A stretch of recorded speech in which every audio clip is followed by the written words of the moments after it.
All right, guys, it is part 2. So the first thing you need to do is open back up your project. Yours should open automatically if you double click on it. I have a few different options, so I need to make sure I am selective about which software I am opening when I open up the photo. So it's going to bounce in your dock until it loads up. It will take a minute. And today we are going to go from the kind of the just collage phase. We are going to get all 15 pictures in there. So how you do it is up to you. I'm not going to sit you through a tutorial of me doing all 15, but I'm going to show you a couple tool options that you can utilize today to understand a little bit more about Photoshop and how it works. Okay, so here are my layers. Here is my project. I am ready to kind of look at it with a fresh set of eyes and say, okay, where can I go from here? I've got a lot of big images on here, so maybe the next thing I want to do is make some small photos, add in some more of my 15 photos and do them kind of hidden and small and behind. So I'm going to go over to my folder where my 15:1 pictures are. I, of course, haven't figured out which ones I've done and haven't done yet, but that's okay. If you want to keep yourself a little bit more organized than me, that would probably be a good idea. All right, so here's my picture I took in my planter.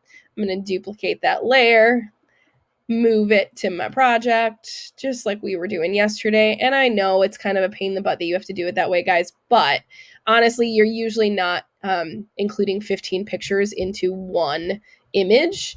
So it usually does not take that long. There are some things like with graphics that you can just copy and paste right in, and we will talk about that more as we progress and if we decide to do more graphic units later on in the quarter. Okay, so I talked about making this one kind of small. And then, like, where do I want to put it? Where do I want to sneak him? Okay, let's say I want to put it sort of right here. But I want these two layers to overlap it. So I need to slide this one down to here. So now I'm not going to play with any masking or cropping tools or anything like that. I'm just going to leave it kind of tucked behind these two layers right here. And I can still, like, I'm using my arrow keys right now, so I can still play with it. What I did realize is I have this weird orange chunk. So I'm going to go get rid of that. I'm going to use the magic wand. Make sure I'm on the right layer first and then get rid of that. And actually, I'm going to undo that. I'm going to make my tolerance a little higher so that it does a better job of grabbing the orange. There we go. That's better. Okay, so now that doesn't bother me nearly as much. All right, so I'm going to add my next one in. I haven't done the heel of my shoe yet, so I'm going to grab this. I'm excited to see all of your different objects and what you chose. Some of you shared a couple pictures with me, but it's kind of nice and surprising when I have no idea what you took pictures of, and then all of a sudden I get to see it in this crazy background. Okay, it's freaking out. Why is it freaking out? Because I forgot to duplicate it and move it over before I tried to move it. And so it said it was locked. Okay, so there's that picture of the heel. So again, I'm choosing kind of like my lesser favorite projects. That doesn't really make sense grammatically, but that's okay. So I'm making some of these smaller because they weren't really my favorite, but they were still part of my 15:1.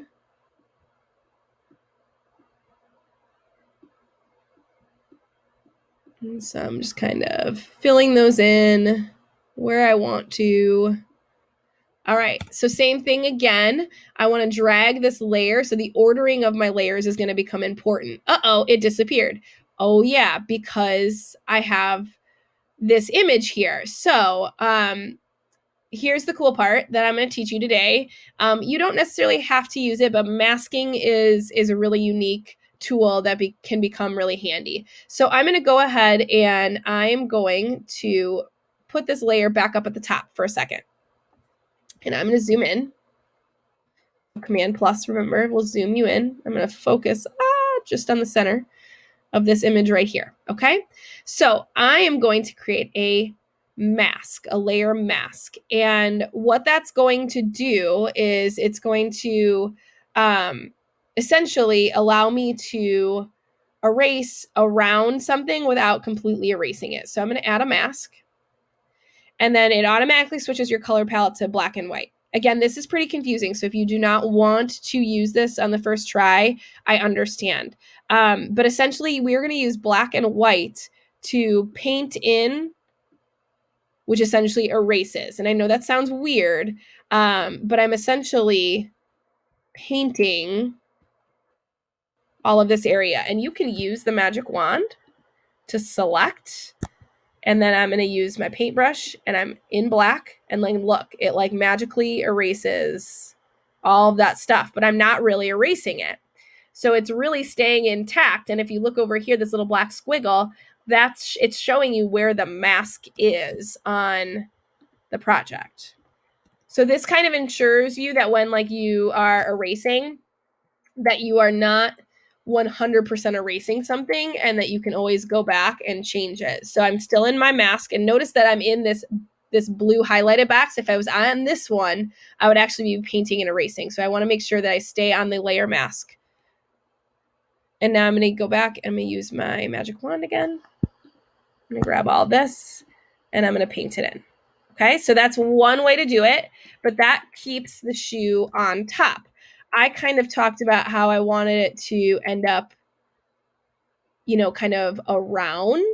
And so what I can do is I can go to this shoe layer. So that's this layer right here. And so if I turn the layer on and off, you can see. Okay, so that's that layer. So if I want to mask this,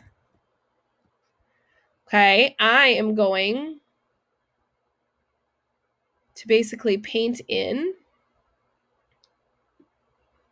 over this shoe. And I know that sounds weird, and it might actually be easier for me to grab it with the magic wand. So I'm going to go in. Oh, that's too high.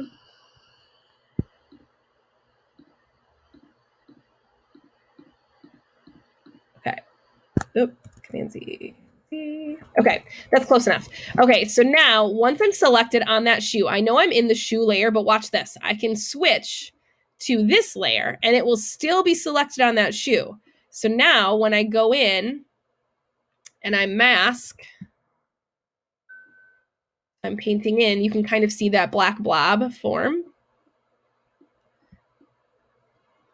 It's going to look like nothing happened, and then it's going to be a little magical in a second. So the reason why we can't see anything is the order of our layers. I said that I wanted to drop that shoe layer down. So I'm going to grab this one and drop it below. And now it's below, but it's showing because it has a mask. So it's pretty cool, right? So I can clean it up a little bit. Oops. I'm going to make sure I'm on this one. Ah! Why is that not working? There we go. Okay, that's okay. So just the concept of being able to mask something off instead of erasing it. It's an option, and I wanted to show it to you. It's not required. You can use the eraser function, but there are going to be times where you're going to be really upset that you erase something and use the eraser tool, when if you use the mask tool, you can undo something. So the way that works is that I can unmask this by switching to, so I'm in my white layer right now. So if I'm in white, it undoes. And it kind of acts like an eraser. But then if I go back, come on, there we go. And I switch to black, and I'm in the mask.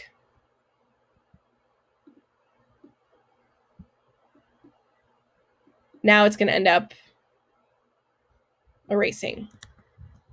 So it's the black and white that kind of lets things go to and from in the mask tool option. So I did want to show you that. Okay. All right. So backing out so that we can see a little bit more. All right. How are we going to get the rest of our images on there? That is completely up to you and how you want to use the tools. I would like you to try to use the clone stamp at least once. So I am going to grab this shoe. I'm going to be on this layer.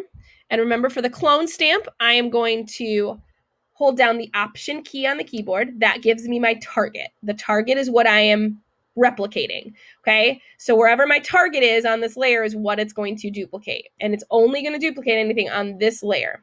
So I'm going to Option, click on my mouse. I'm going to create a new layer so that it's separate from the one I was in. And now I can just click and paint. If you look to the left, it's showing you what it's duplicating.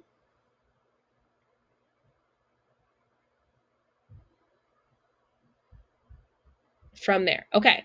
And based on like where my layer is why it's like hiding behind those two layers. So if I bring it up top, you can see it a little bit more. So now I have two shoes. So I have to decide like, well, what am I doing with this? I'm actually going to slide this underneath and I'm going to move it. And I'm going to make it look like it's almost like doubled itself over here. So that's kind of cool. All right. So again, that's the clone stamp. I'm going to show you one more time. Clone stamp is right here.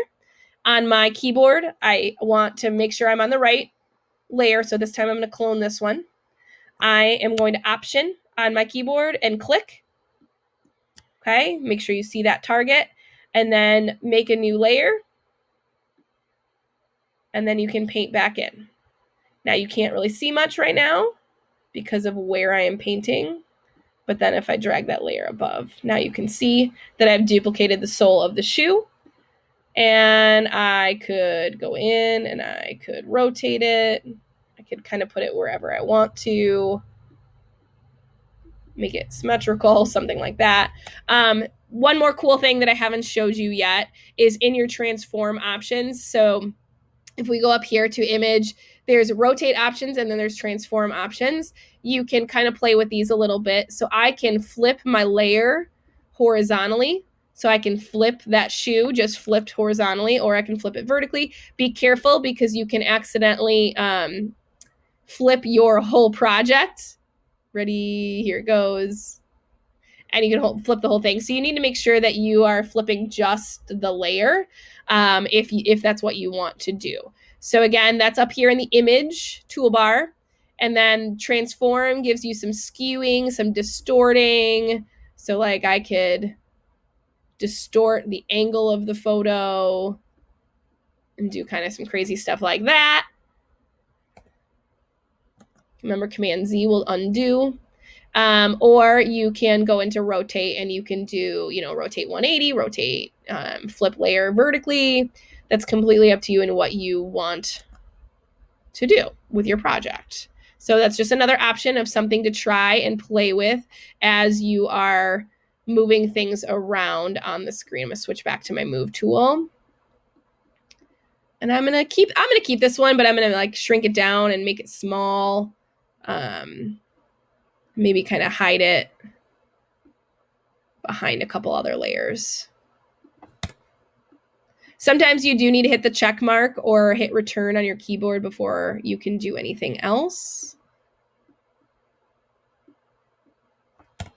I don't know. I might keep it right there. So again, you are going in and trying to squeeze in the rest of your images that you took into one project. They can be super, super teeny tiny. Let's say you hate one of your pictures. I'm not a big fan of this one. So I'm going to load this up. I'm going to go in, I'm going to duplicate it, send it where it needs to go.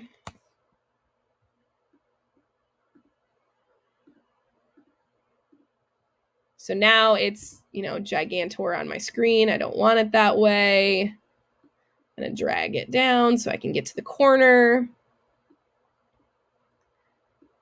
And I'm going to make it a super teeny tiny.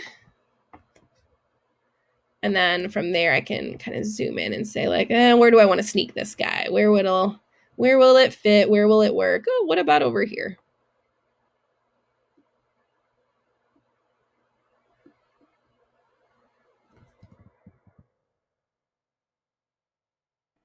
And then I might even want to drop it below my other teeny tiny layer because I don't love sharp edges in my picture. All right. I think you get the idea. So if you want to play with other things, you are more than welcome to. If you want to kind of play with, let's see, my layers box is getting a little full so you can't see. You could play with your background. So if you double click on it, you can unlock it. And let's say I wanted to take this background layer, my like furthest back photo, and I lowered down the opacity. Okay. It's just an option. I'm not saying it's good or looks right or anything like that. But now I'm going to go back to my background layer. I can drop in color. So I can click on my color box. I'm going to grab purple so it shows up. And I'm going to click in there.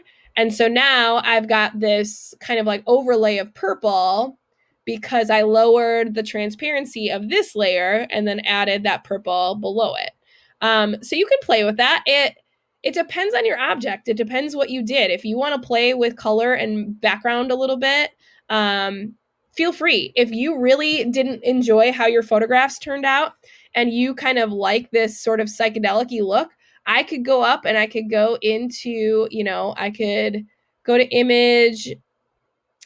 enhance, and I could adjust the color, and we could talk about, increasing your saturation, and then also changing like the hues. That looks kind of cool. So I could go kind of one layer at a time and really adjust and make stuff a little bit more crazy depending on the look I'm going for. So if you really want to take it up a notch and kind of make it a little less photographic and a little bit more painterly and artistic, one way is not right, one way is not wrong. If you want to play with color a little bit more, I am more than willing to let you do that. It's going to probably depend on your comfort level of using Photoshop, honestly, because you've got lots of layers going on. We've talked about a lot of tools over here. So it's going to be with what you are comfortable with. I will say before I go, I am bothered by this straight edge. Let's say you want to make something a little bit more seamless and you don't want these weird choppy edges. You could use the masking tool, or you can use your eraser. Either way, I'm going to lower my eraser, my opacity, and I'm going to pick a softer brush. So one of these more like soft edge brushes. Okay. And so now I'm going to kind of click, making sure I'm on the right layer. And I'm basically softening up the edge of this photo by slightly erasing it. But the biggest key is that I lowered the opacity of my eraser so that it would be soft as I go. Much better. So now it's a little less kind of jagged. I'm going to do the same thing for this one over here. I'm trying to avoid the jagged pictures. You do need to make sure that you are transitioning to the layers you want as you're doing some of these things, because if you don't change your layer, you're going to be like, nothing's happening, or, oh my God, I just erased the wrong part. And if you get too click happy, eventually Photoshop won't let you undo anymore. It only goes back so many steps. So you do need to kind of pay attention to what you're doing. Take your time, undo, redo as needed, but pay attention to your layers and where you're at. Okay, so I'm just kind of traveling layer to layer right now and using kind of that soft eraser to kind of blend in my project. What I don't want to see you turn in as a finished project is just cut and paste, chop, chop, chop, and not really look like you used any tools on Photoshop. That kind of defeats the purpose of learning how to use the software. So hopefully you will enjoy working with this and working on making something look a little bit more complete in our 15-in-1. All right, guys. So how are you going to save it? How are you going to turn it in? Well, you are going to go up to File, Save, and the first thing you're going to do is make sure your Photoshop file is being saved. Okay, so I'm going to hit Save and make sure that Photoshop file is saved, and then I'm going to go to File, Save As. Okay, so after I've saved the Photoshop file, then I'm going to go and I'm going to save it as a JPEG. Okay, and I'm going to make sure that that is saved in the same spot. It's going to pop up this new JPEG window. Make sure you make it the largest file possible and click OK. Okay, so now you have saved it twice. So you have the original Photoshop file and you also have the JPEG. Okay, the JPEG is what you're going to need to upload to Artsonia. Okay, I'm going to make that a separate tutorial video. So this is the end of your Photoshop tutorial, and I'll make a quick how to upload to Artsonia tutorial next. Have a good one, guys.